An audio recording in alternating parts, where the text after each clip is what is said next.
एहसास।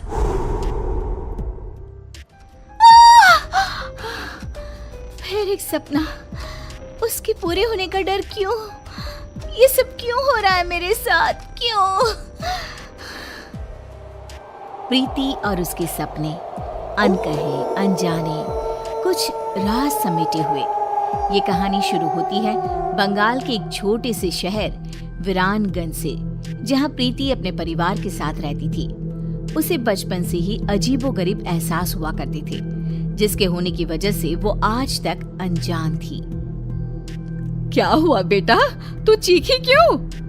बड़ी माँ, सपने में एक काले कपड़े पहना आदमी हाथ में खंजर लिए मेरे पीछे भाग रहा था। मैं चीखती हुई भाग रही थी और तभी मेरी नींद टूट गई। वो काले कपड़े वाला आदमी कौन होगा बड़ी माँ? ये सब कुछ नहीं होता बेटा, बस एक सपना था। वो इंसान है हम, तो सपने तो आएंगे ही ना।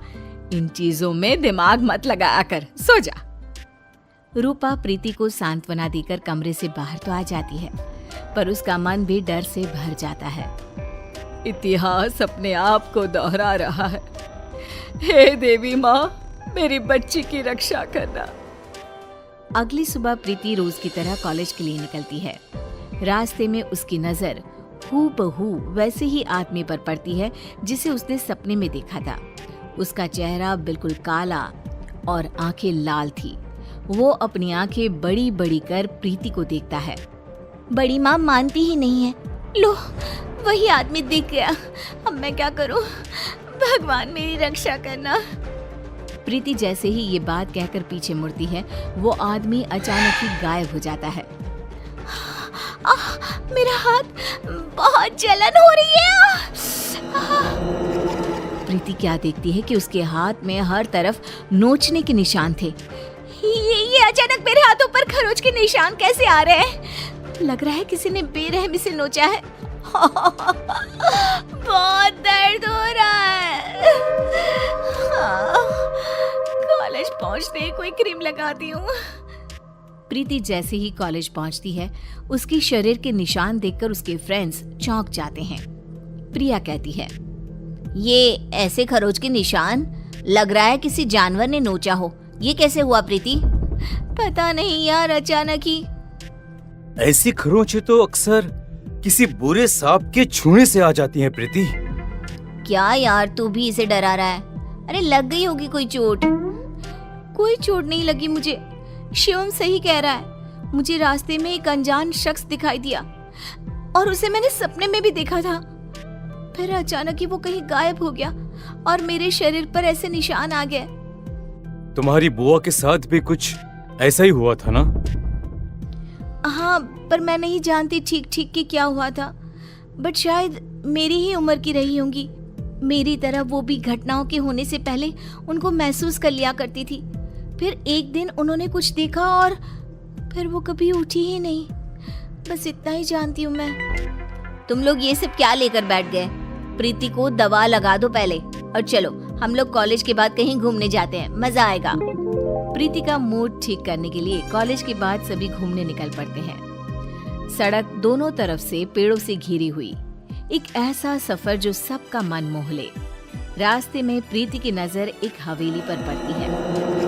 चलो ना यहीं चलते हैं, खंडर सा भी है, मजा आएगा। पुरानी चीजें देखी नहीं कि प्रीति का मूड चंगा हो ही जाता है। अच्छा है, चलो वहीं चलते हैं। तीनों गाड़ी से उतरकर उस हवेली में जाते हैं।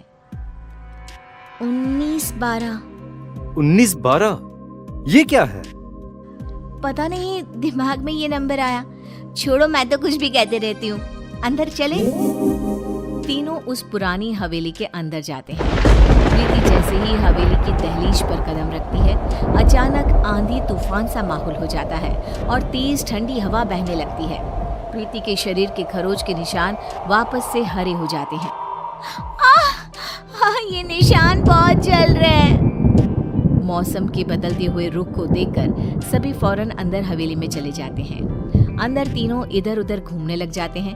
तभी प्रिया के हाथ एक नेम प्लेट लगती है जिस पर 1912 ही लिखा हुआ था। प्रीति देख, इस नेम प्लेट पर क्या लिखा हुआ है? कर्णिका पैलेस 1912। तेरी बुआ का नाम भी तो कर्णिका ही था ना? हाँ, मतलब कि ये घर मेरा भी है, पर सबने आज तक ये छुपाया क्यों? तभी प्रीति ऊपर देखती है जहाँ उसे गैलरी में वही काला साया दिखाई देता है जो प्रीति को देखकर मुस्कुराता है। देखो फ्रेंड्स, वही काला साया है ऊपर। सभी ऊपर देखते हैं पर ऊपर कोई नहीं होता। कहाँ गया? अभी तो यही था। मुझे कुछ एहसास हो रहा है फ्रेंड्स, लगता है मानो इसी हवेली में मैं रही हूँ, पहले, बहुत पहले। तभी अपनी आंखों के सामने प्रीति को कुछ चीज दिखाई देनी शुरू होती है। वो देखती है कि उसकी बुआ उसी अनजान आदमी के साथ कोई तंत्र साधना कर रही है। तुमने जो कहा मैंने किया ना, अब तो मुझे जाने दो ना। नहीं कर्णिका, अब तुम पूरी तरह से मेरी हो।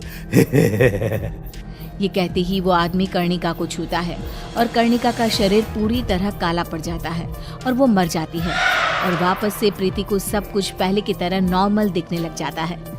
ये सब क्या है? बुआ जी क्यों उस आदमी के साथ थी? कौन है वो? तभी शिवम और प्रिया के सामने भी वो अनजान आदमी आ जाता है। कैसी हो कर्णिका?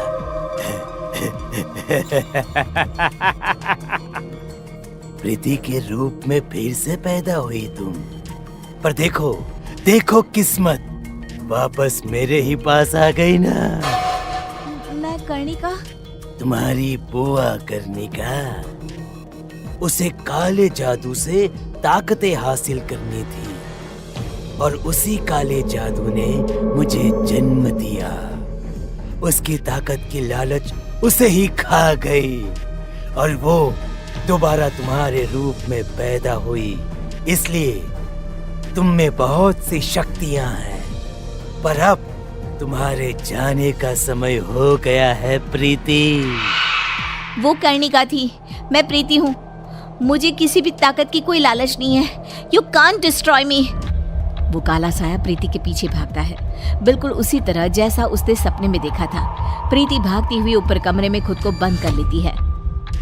आज मेरा सपना ही मुझे बचाएगा। प्रीति अपने सपने को याद करती हुई कमरे के एक कोने में पड़े एक मटके को निकालकर जमीन पर छोड़ देती है और साया गायब हो जाता है।